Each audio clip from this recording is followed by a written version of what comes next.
Bonjour à tous et bienvenue dans Parlons VF, l'émission sur le doublage français. Et aujourd'hui, on va s'attaquer à du lourd. Du très... Puis annulé, puis renouvelé en téléfilm, puis re-annulé, puis reprogrammé sur Comédie Centrale, puis re-annulé derrière. Wow. On y suit les aventures de Fry, un jeune humain des années 90, congelé pendant 1000 ans et qui se réveille en l'an 3000. Il va ainsi commencer à travailler pour l'entreprise de livraison de son lointain neveu, Planet Express, en compagnie de Leela, la pilote spatiale cyclope, et Bender, le robot tordeur alcoolique et fainéant. Ensemble, ils vont vivre de formidables aventures dans ce futur qui, comme toutes les œuvres qui parlent de futur, sert à dépeindre et caricaturer notre premier pilote de Parlons VF, un court sujet sur Futurama. Un sujet très en surface où je balance pas mal d'approximations, alors que depuis cette vidéo, la série a eu le temps d'être renouvelée et re-annulée derrière. Il serait peut-être temps de faire une mise à jour, une version 2.0 vis-à-vis de cette VF, ou plus...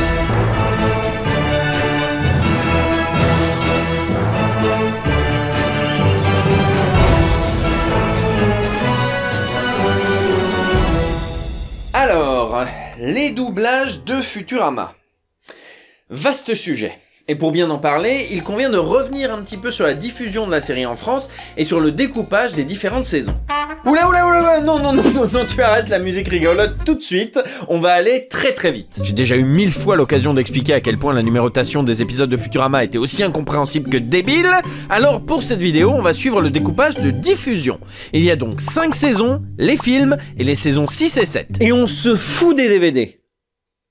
Non, c'est pas ce que je voulais dire. Lors de sa première diffusion sur Canal+ au début des années 2000, la chaîne a acheté les droits et fait doubler les 3 premières saisons avant de lâcher l'affaire. Nous appellerons cette première VF... Première VF.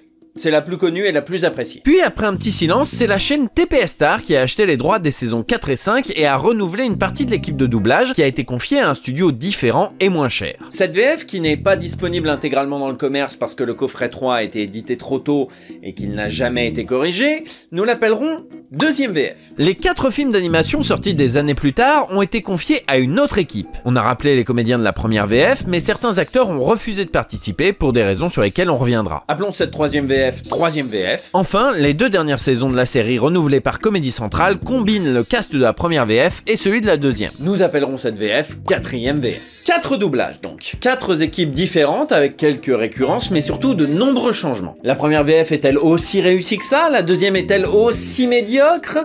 Voyons ça ensemble. Comme je l'ai dit, Futurama a été doublé et diffusé pour la première fois par la chaîne Canal+. Et il est de notoriété publique que Canal+ avait tendance en ce temps-là à soigner ses doublages.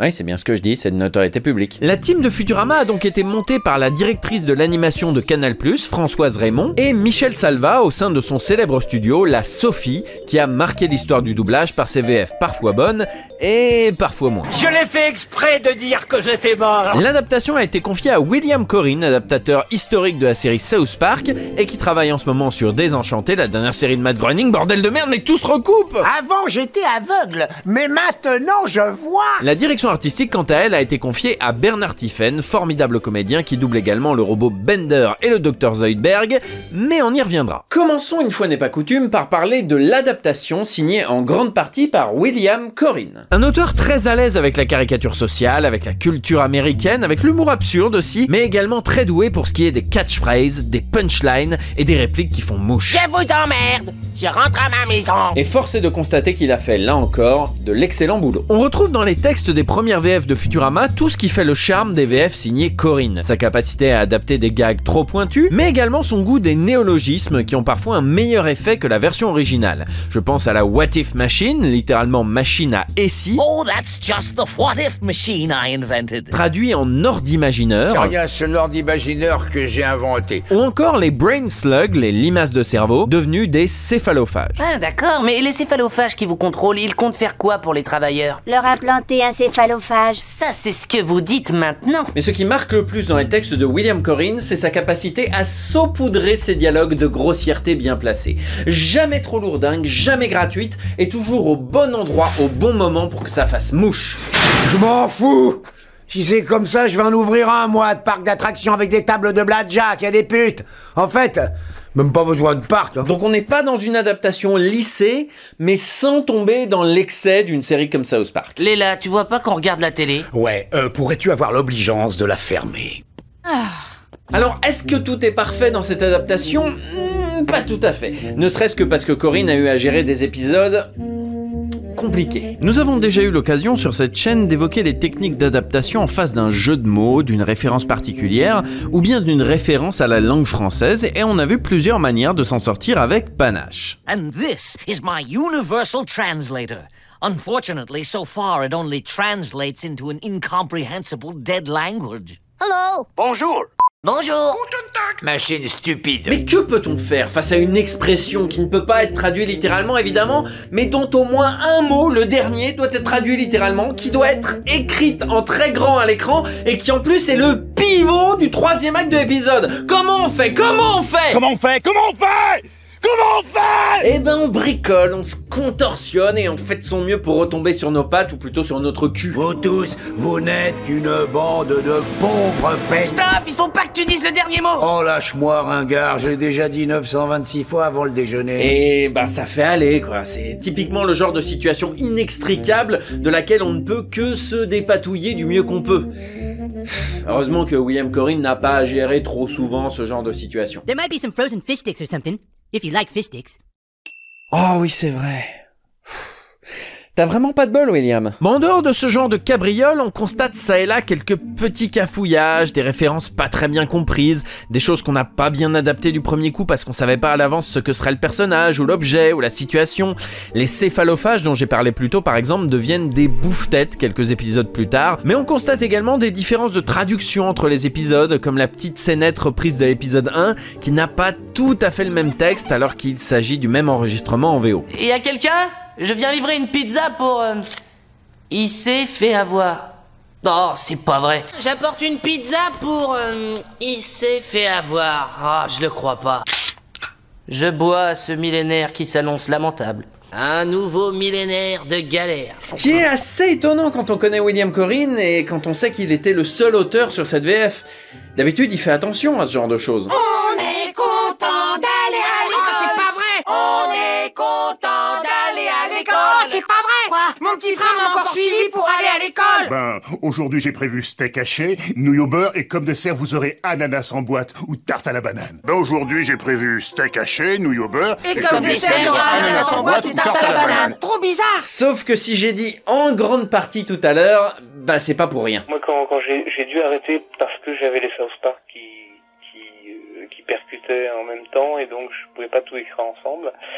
J'avoue que j'étais un peu triste de devoir laisser Futurama, donc après j'ai pas trop suivi l'affaire. C'était une série qui te plaisait, Futurama? Oui, j'aimais beaucoup Futurama, je m'amusais beaucoup à la faire. Bon, j'avais d'autres contraintes que sur South Park, c'était un truc complètement différent.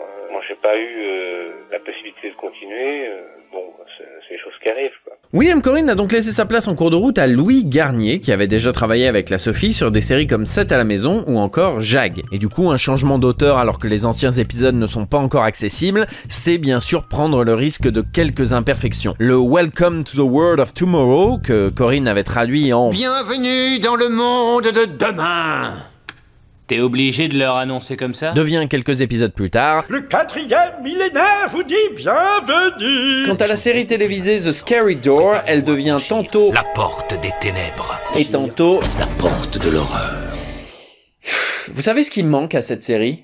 Une Bible. La Bible, c'est... Non, pas celle-là. La Bible, c'est LE document de référence dans une équipe de production de série. C'est dans ce document que sont recensés les traits des personnages, leur passé, leur garde-robe, leur manière de s'exprimer, la situation géopolitique de l'univers dans lequel ils évoluent, etc. Dans le monde du doublage, la Bible répertorie simplement les noms et les termes importants de la série, ainsi que sa distribution. Elle permet donc au directeur artistique d'appeler le même comédien sur un personnage secondaire, et aux comédiens de savoir comment prononcer les noms des personnages, des aliens, des planètes, etc. etc. Quant aux adaptateurs, ça leur permet de savoir comment ont été traduits tel ou tel terme afin d'assurer une cohérence sur la série. Une bible peut être imposée par le studio d'origine, c'est notamment le cas sur certains animés japonais.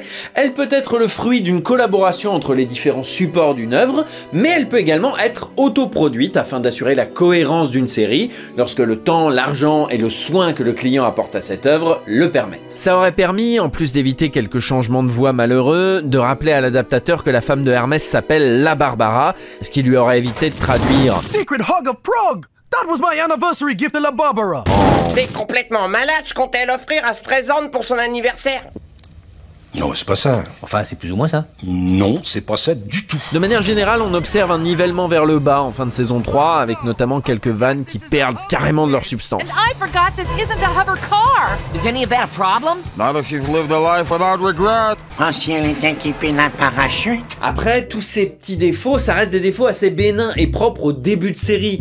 L'univers, la production, le client, tout ça n'est pas encore tout à fait au point, et ça demande un petit temps de calage. Même des séries au VF unanimement saluées comme les Simpsons ou South Park ont mis un petit temps avant de mettre les bons comédiens et les bons termes au bon endroit. Et je suis sûr que si les saisons suivantes de Futurama avaient gardé la même équipe, eh ben ils auraient trouvé assez rapidement leur rythme de croisière. Donc mettons un petit peu de côté ce chipotage et parlons des comédiens. La première équipe a donc été gérée de main de maître par Bernard Tiffen, un comédien à la voix célèbre, doublant notamment Chuck Norris dans la plupart de ses rôles. T'as le bonjour d'Alfred. C'est donc à lui qu'on doit la réplique du générique. Je mets les pieds où je veux, Little John. Et c'est souvent dans la gueule.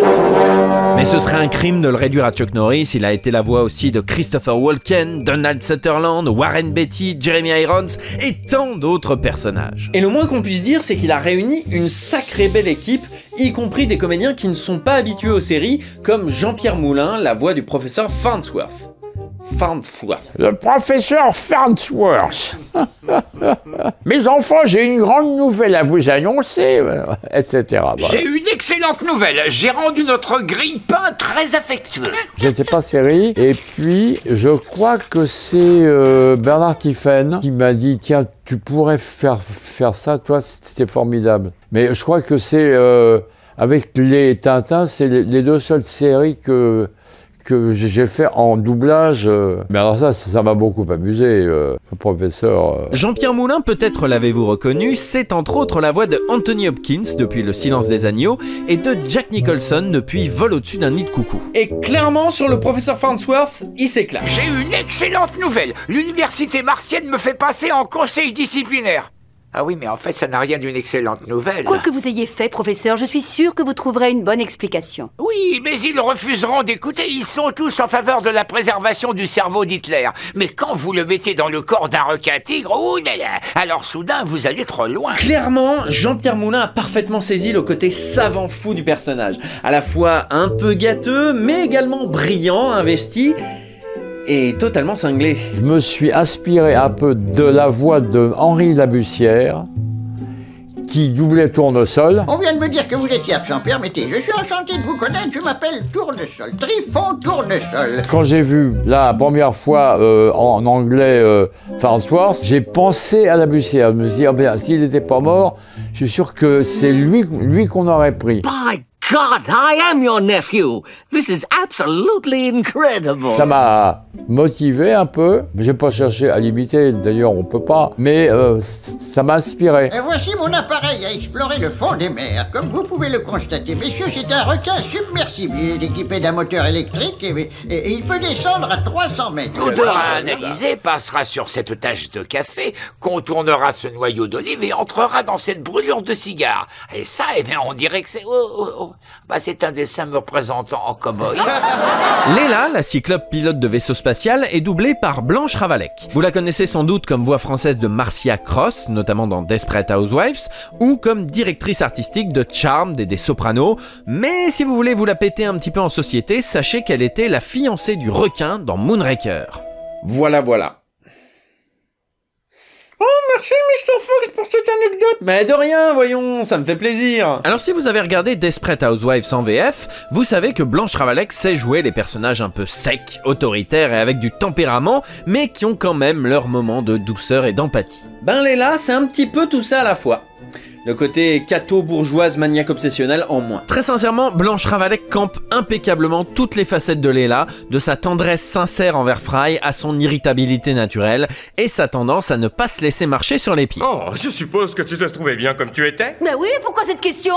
Ouais! Toi, tu te tais! Bernard Tiphaine incarne à la fois le docteur Zoidberg, crustacé médecin socialement inadapté et parfaitement incompétent. Mademoiselle, je suis un expert en humain. Veuillez ouvrir une bouche, n'importe laquelle, et dire... Et Bender, le robot cynique et alcoolique. L'énergie chimique recharge mes batteries à bloc.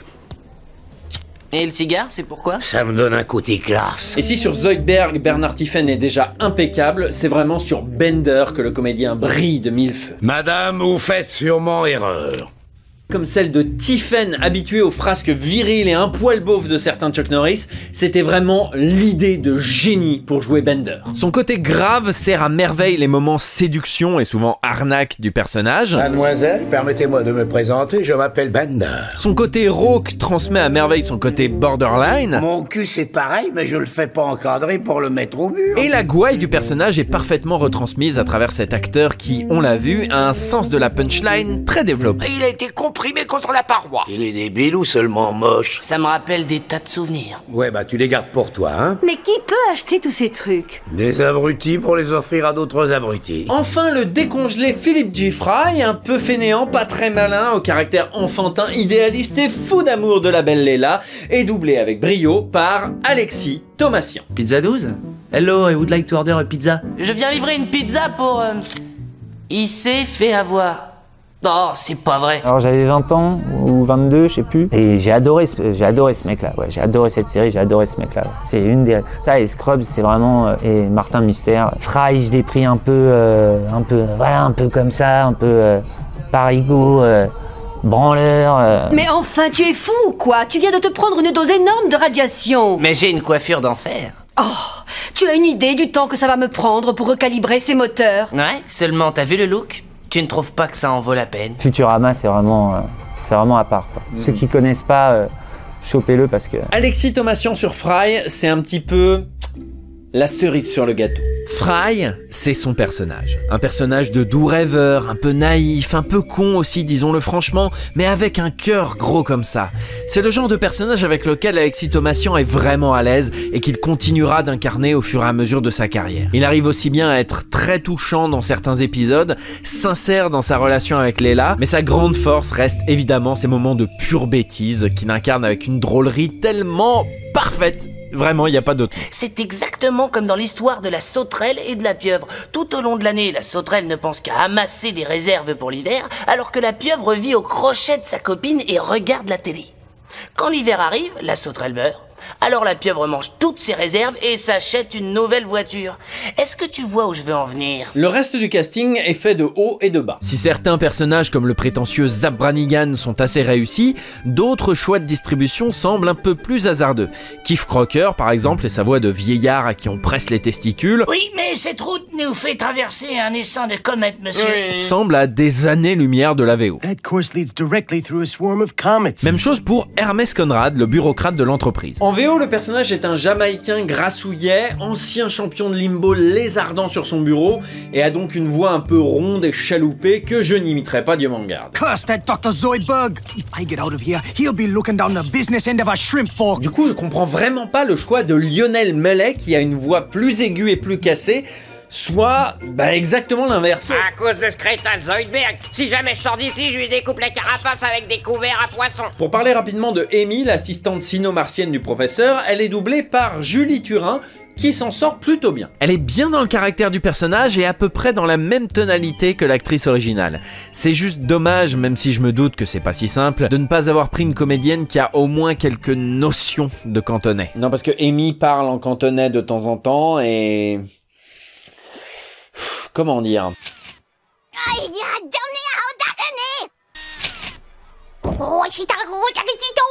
Oh, c'est raciste! Pas du tout. Si, si, et tu le sais, hein? Oh oui, tu le sais en disant ça. Alors j'ai quand même pris le temps de vérifier si c'était vraiment raciste en demandant à des twittos sinophones de m'aiguiller sur le sujet. By biting it!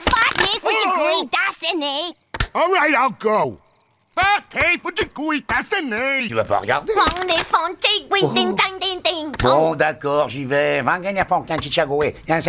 L'un d'entre eux m'a expliqué que bon, en VO, Amy jouait bien le texte avec un accent sino-américain naturel, que Bender l'imitait avec un accent moqueur exagéré, que Bernard Tiphaine essayait de reproduire au mieux le texte et le jeu et que c'était à souligner, mais que la prestation de Julie Turin se rapprochait plus du Michel Leb que de la version originale. De manière générale, ce noyau dur de comédiens se partage comme c'est de coutume les différents personnages secondaires qui peuvent apparaître au fur et à mesure des épisodes. Certains diront peut-être que c'est dommage d'entendre toujours les mêmes voix d'un épisode à l'autre, que c'est la preuve d'un manque de moyens, d'une absence de prise au sérieux. Oui, sauf que...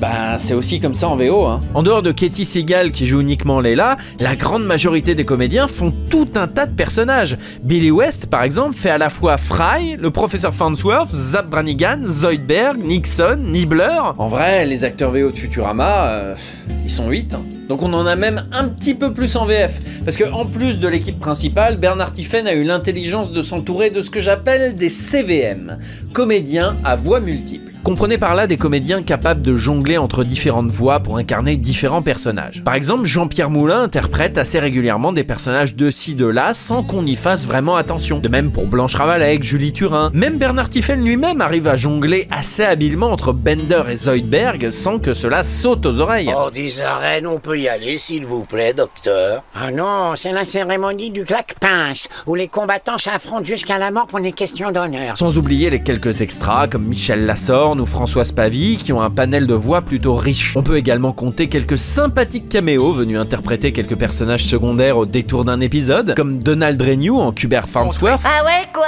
Des employés compétents? Ça, j'en doute fortement. Ou Christophe Lemoine en Policier zélé. C'est notre travail, on est policiers après tout. Sans oublier Michel Dodan en Diable Robot. Nous t'avons préparé un très cruel et très amusant châtiment. Messieurs... Oh non, il va chanter. Et ça vous gêne si je fume? Tiens, oui d'ailleurs, parlons des chansons. Les chansons de la première VF de Futurama sont très pratiques parce qu'elles nous permettent de nous rappeler à quel point c'est important d'avoir un directeur musical. Dans les Disney, dans les Simpsons, dans n'importe quelle production sérieuse où ça chante un minimum, les sociétés de doublage font appel à un directeur musical. C'est quelqu'un dont la musique est le métier et qui va guider les comédiens pour être à la fois synchro et juste. Il peut aussi aider à l'écriture des paroles si l'adaptateur n'écrit pas des textes très propices au chant, ça peut arriver. En France, les plus connus sont André Theuret ou Theurer, Georges et Michel Costa, Claude Lombard, Olivier Constantin, et c'est grâce à eux qu'on a eu, au fil des décennies, des chansons dont les VF sont devenues cultes. Du coup, Futurama est vraiment un cas d'école puisqu'il illustre très bien à quel point, même avec de très bons acteurs et un très bon directeur artistique, se lancer dans une chanson sans directeur musical est très risqué. Et la chanson qui, selon moi, illustre à merveille ce phénomène, c'est la chanson d'Hermès dans la saison 2. En VO, bien que la performance musicale ne soit pas spécialement complexe ou exigeante, Phil Lamar, la voix VO de Hermès, chante avec un vrai sens du rythme, de la note juste. Bref, il ne place pas les paroles au hasard. They say we're anal, compulsive and weird. But when push comes to shove, you gotta do what you love, even if it's not a good idea. En VF, même si on sent que Lionel Mellet a fait de son mieux et même si les paroles sont chouettes, c'est pas vraiment la même chose. On dit que tout le monde déteste les bureaucrates, qu'on est de véritables têtes à claques. Oui, mais quoi qu'il advienne, faut faire le métier qu'on aime, et pourtant c'est pas si évident. Vous l'entendez, en VO on a une chanson et en VF, une tentative de doubler une chanson. Celle qui s'en sort le mieux à mon goût, c'est la chanson de l'Enfer des robots. Vendre des cassettes pirates, c'est mal. Payer des droits d'auteur, c'est bien normal. Eh ben, enfile ton disque dur, viens te faire scratcher par les Beastie Boys. C'est principalement parce que Michel Dodan sait déjà bien chanter, mais aussi parce que Alexis Thomasian est dedans, qu'il était sur le plateau et qu'il a peut-être fait office de directeur musical d'urgence. Une chance puisque Alexis Thomasian est un excellent chanteur. Depuis un bon moment d'ailleurs. Quoi? Vous saviez pas? C'est qu'un rejeton, plus de biberon, plus de maison. C'est mis au placard.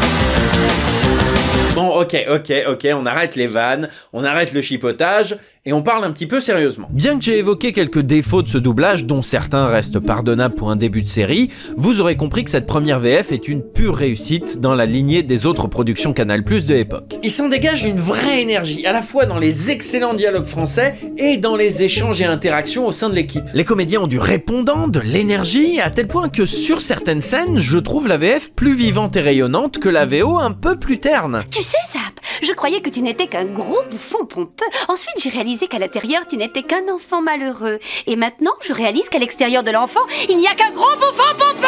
Et lequel t'a fait connaître le 7e ciel? Cette équipe durera 3 saisons, suivie d'un jeu vidéo sur PS2 et Xbox qui fera appel aux mêmes comédiens.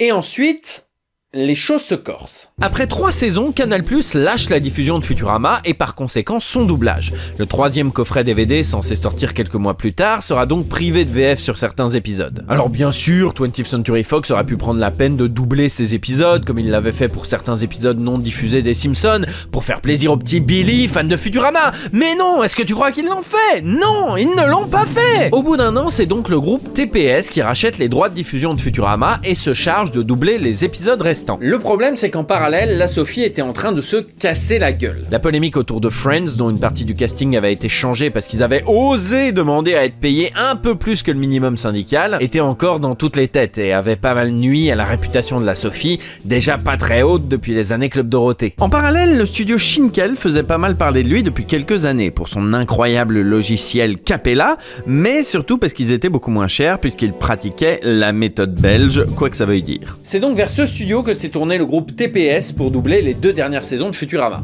Et si certains comédiens ont accepté le changement de studio, d'autres l'ont refusé. En gros, la Sophie, qui était une énorme boîte de doublage à l'époque, elle était en train de se casser la gueule. La série est partie ailleurs et du coup ceux qui dirigeaient à la Sophie ils n'ont pas suivi, donc Bernard Tiphaine, Blanche Ravalec. Vous posiez la question s'il y a eu des inimitiés entre les gens. Je pense pas. Je suis peut-être innocent, hein.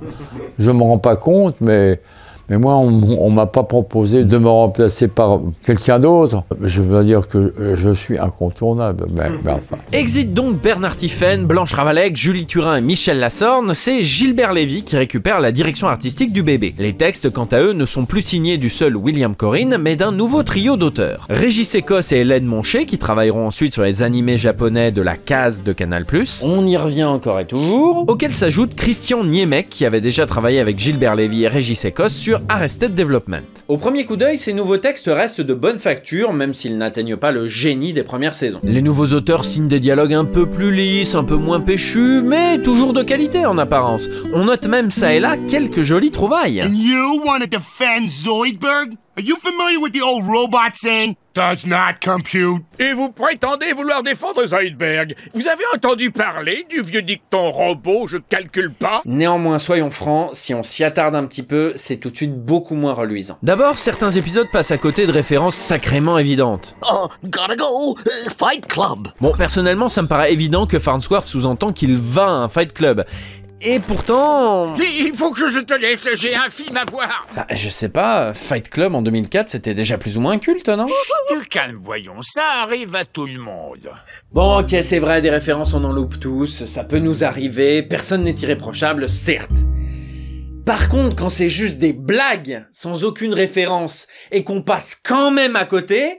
c'est tout de suite beaucoup plus problématique. C'est le truc qui choque quand on s'attarde un tant soit peu sur les textes de la 2e VF de Futurama. Certaines vannes ne sont pas traduites, mais simplement ignorées avec une impolitesse totalement décomplexée. What's the mission? Collecting honey. Ordinary honey. That doesn't sound so dangerous. This is no ordinary honey. Quelle est la mission? Aller collecter du miel et le rapporter ici. Je ne vois pas ce qu'il y a de difficile. C'est que ce n'est pas un miel ordinaire. Ça marche pas du tout. C'est même pire que ça, on a l'impression que les auteurs cherchent à les éviter. Wait, it'll cost $500. 500 real dollars? That's an outrage. Professor, I'll take care of that waste for $499.01. Je vous liquide ces trucs pour seulement $499.99. T'as pas compris le jeu, je crois. Heureusement pour nous, je fais le mouvement guillemet de mes doigts, les adaptateurs semblent avoir un petit peu culpabilisé et se sont sentis obligés de rajouter des blagues à droite à gauche, des blagues totalement absentes de la version originale et à la subtilité et la drôlerie toute relative entre nous.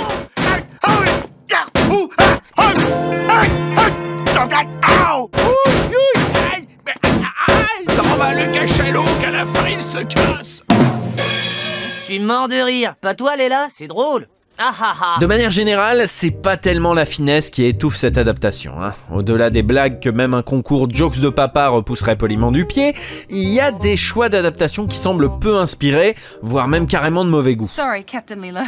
I guess I'm just having one of those manic Mondays. Pardon, Capitaine Leela. Je suppose que je dois avoir vous savez, mes ragnagnas. Oh la vache, mais c'est nul! Il y a même des cas où les adaptateurs ont traduit littéralement, quand bien même ça ne veut absolument rien dire. That's okay. At least Kip's baby shower should be fun.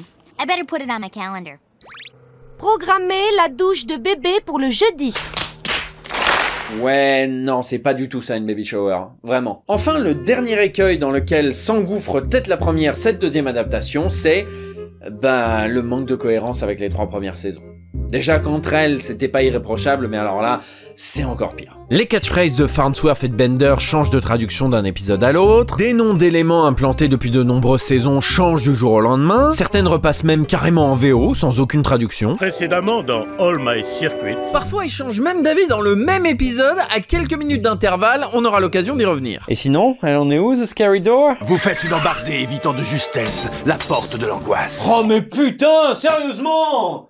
Et encore, ça s'appliquerait qu'à des petits trucs ponctuels dans le scénario, des petits éléments à la con. Ah, j'en ferai pas toute une maladie, mais ça s'applique même aux douleurs suprêmes, au tutoiement des membres de l'équipe. Depuis le début de la série, par exemple, tout le monde vous voit le professeur, et notamment Fry, parce que c'est le doyen, parce que c'est le patron de la boîte, parce que c'est un scientifique. Il y a 1000 raisons de le vous voyez. Vous en faites pas, professeur, ça vaut rien comparé à votre compteur de vie. On constate également, et même si pour le coup ça peut se discuter, que l'équipage du vaisseau vous voit le docteur Zoidberg. Sans doute encore une fois parce que c'est un docteur, et qu'on l'appelle toujours Dr Zoidberg ou Zoidberg, mais jamais John. Mais c'est peut-être aussi dû au fait que personne ne l'aime, donc autant garder ses distances. Vous êtes un Homer médecin cinglé, sans le sou. Y a rien en vous qui vous prédestine à être comique. Ce qui n'a pas empêché l'équipe d'adaptation d'envoyer boule et tout ça, et de faire en sorte qu'à peu près une fois sur deux, tout le monde se tutoie, dans le plus grand des calmes. Tu pourrais me traduire ça? Eh oui, évidemment, mais seulement en Bêta Krypton 3. Je ne te demande pas de te trouver des excuses valables, je veux juste que tu te mettes au travail. C'est toi qui dois t'excuser, crétin des mers. Personne ne t'écoute. Voilà, c'est exactement ce que je disais. C'est un choix qui peut se justifier et se discuter en théorie. Mais pas quand on a déjà 44 épisodes dans la boîte! Je suis désolé, mais non! Vous savez ce qui manque à cette série? Une Bible. La Bible, c'est LE document de référence dans une équipe de production de série. Non, attendez, je l'ai déjà dit. Mais c'est d'autant plus inexcusable. Depuis le temps, vous auriez dû comprendre l'astuce. Oui, la Bible, c'est la vraie bonne nouvelle. Et le pire, c'est que je ne peux même pas sortir la carte du oui, mais ils avaient pas les anciens épisodes sous la main. Parce que si, ils les ont eus sous la main, les anciens épisodes. Et on en a la preuve dans l'épisode Ceux qui m'aiment prendront le chien. Ou même si l'extrait audio d'époque n'est pas repris, évidemment, le texte du premier épisode est repris au mot près. Oh, ce que tu crains, pauvre naze. Hé, Fry, à livrer de toute urgence. Allez, dépêche-toi. Et à quelqu'un, je viens livrer une pizza pour... Il s'est fait avoir. Non, c'est pas vrai. Je bois ce millénaire qui s'annonce lamentable. Et le pire, c'est que 3 épisodes plus tard, cet effort ne sera pas refait. Bonsoir, j'ai une pizza pour... Il s'est fait avoir. Ah, crotte. Pour résumer, cette adaptation regorge de problèmes. Des blagues que les adaptateurs n'ont pas adaptées ou mal adaptées en pensant que le public ne comprendrait pas ou parce que eux-mêmes n'ont pas compris, des traductions approximatives écrites à la va-vite, un manque de rigueur dans la cohérence de l'univers, des formulations hasardeuses, des répliques rajoutées, des répliques enlevées, des blagues à 2 francs. C'est le genre de choses qui peut se glisser de temps à autre dans une adaptation de série sans qu'on y fasse vraiment attention. Mais le fait qu'un seul épisode puisse cumuler plusieurs erreurs de ce style, voire même sur certains épisodes tout en même temps, et ben ça vous rend une série pas drôle. We are not amused. Et pour une série comique, bah c'est gênant. Elle ne peut plus compter que sur ses comédiens. Bon, attaquons-nous au casting. Tout comme Bernard Tiphaine s'était entouré de comédiens polyvalents, Gilbert Lévy a su s'entourer pour gérer les personnages secondaires. On retrouve donc ça et là Coco Noël, Tariq Mehani, Eric Missoff, qui reprend Zach Brannigan avec talent, ou encore Gilbert Lévy lui-même. Quand je pense que tu as osé détourner de sa mission un vaisseau spatial, C'est tellement romantique que j'en ai des frissons. Gilbert Lévy qui est beaucoup mieux que Michel Lassagne sur le personnage de Keith. Hein. Beaucoup plus proche du personnage, beaucoup plus proche de la VO, c'est beaucoup plus ça. Pour le reste des personnages secondaires, évidemment vu le gros changement d'équipe, les 10 personnages n'ont pas la même voix que dans les premières saisons, mais pire que ça, ils n'ont parfois pas la même voix d'un épisode à un autre, comme le chef cuisinier Elzar qui a cette voix-là. Non, non et non, c'est clair. Je ne te dois rien et tu me gonfles. Puis celle-là. Bah vous au moins vous avez un bon coup de fourchette. Puis celle-là. J'en sais rien, c'est ce que les riches mangent, les déchets des bêtes qu'on cuisine. Et là, on n'a même pas l'excuse des anciens épisodes, hein. C'est tout simplement un manque de rigueur. Alors effectivement, on pourrait expliquer ça par un faible budget, mais tout ça aurait été réglé avec, je sais pas moi, une Bible. Tu te répètes un peu, non? C'est vrai, mais j'aime beaucoup le comique de répétition. J'aime beaucoup le comique de répétition. J'aime beaucoup le comique de répétition. J'aime beaucoup. Et les chansons, me direz-vous? C'est vrai que dans cette saison-là, il y en a plus, beaucoup plus. Et mis à part une petite chanson de Bender, elles restent toutes en VOST. Certaines fiches sur internet évoquent une direction musicale de Claude Lombard sur l'épisode à l'opéra, mais cette VF n'est disponible nulle part, donc comme d'habitude, si je ne le vois pas, je n'y crois pas. Et t'as cherché dans l'offre légale, tout bêtement? Bah oui, j'ai cherché dans l'offre légale puisque j'ai les DVD. Qu'est-ce que tu veux à la fin? I want my hands back. A deal's a deal, even with a dirty dealer. Non, non, mais en achat numérique. Tu sais, Google Store, tout ça. Attends, je vais quand même pas racheter un épisode que j'ai déjà, sans aucune garantie que les chansons sont en français, juste pour vérifier que Claude Lombard a bien bossé dessus. Ouais, c'est vrai que c'est idiot, t'as raison. Bah voilà, merci. Par contre, ta vidéo, elle sera pas vraiment complète du coup, mais j'imagine que c'est pas grave. Putain, tu fais chier. Tu fais vraiment chier.